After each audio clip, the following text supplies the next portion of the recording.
ഏതാ പറയണ്ട.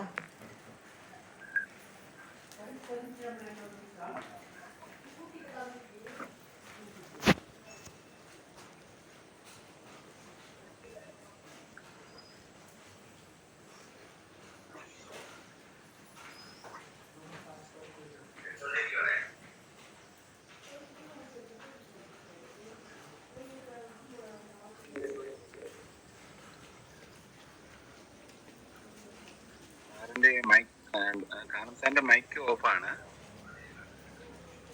സാങ്കേതിക പ്രശ്നം പരിഹരിച്ച ഉടനെ തന്നെ സാറ് സംസാരിക്കുന്നതാണ്.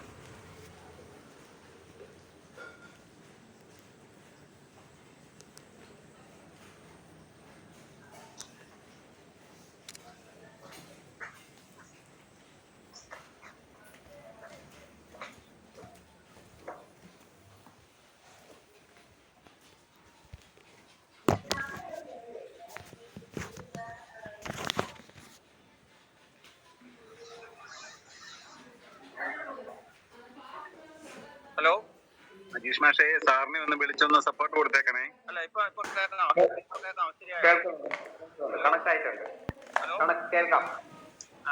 BACFന്റെ രക്ഷാധികാരി എന്ന നിലയിൽ നിങ്ങളെല്ലാം അഭിസംബോധന ചെയ്യാൻ എനിക്ക് അതിയായ സന്തോഷമുണ്ട്.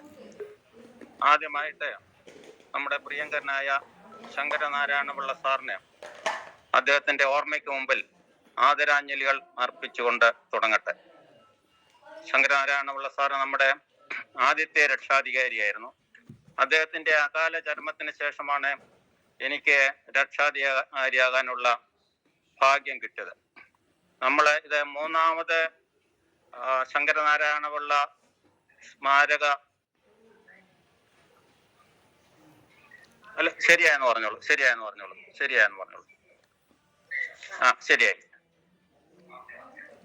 ശങ്കരനാരായണപിള്ള സാറിന്റെ സ്മാരക ഓർമ്മ നിലനിർത്താന് നമ്മൾ നൽകുന്ന മൂന്നാമത്തെ അവാർഡാണ് ഈ കൊല്ലം.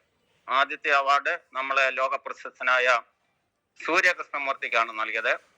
അത് കോവിഡ് കാലമായതിനാൽ നമ്മുടെ ബഹുമാനപ്പെട്ട ഗവർണറുടെ വസതി, ഔദ്യോഗിക വസതിയിൽ വെച്ചായിരുന്നു ആ അവാർഡ് ദാനം നടത്തിയത്. രണ്ടാമത്തെ നമ്മുടെ പൊൻകുന്നത്തായിരുന്നു മണക്കാട് ക്ഷേത്രത്തിൽ വെച്ച് ബാലസാഹിത്യത്തിൽ ശ്രദ്ധേയനായ നമ്മുടെ ഉല്ലല ബാബുവിനായിരുന്നു രണ്ടാമത്തെ അവാർഡ് ദാനം നൽകിയിരുന്നത്. ഇന്ന് നമ്മളെ മൂന്നാമത്തെ അവാർഡ് പ്രഖ്യാപിക്കുകയാണ്. അദ്ദേഹത്തിന്റെ പേര് നിങ്ങളുടെ എല്ലാവരുടെയും അനുവാദത്തോടു കൂടി ഞാൻ പ്രഖ്യാപിക്കുകയാണ്. അത് മറ്റാരുമല്ല, ഡോക്ടർ നന്ദ്യാട്ടെ ആർ സോമൻ.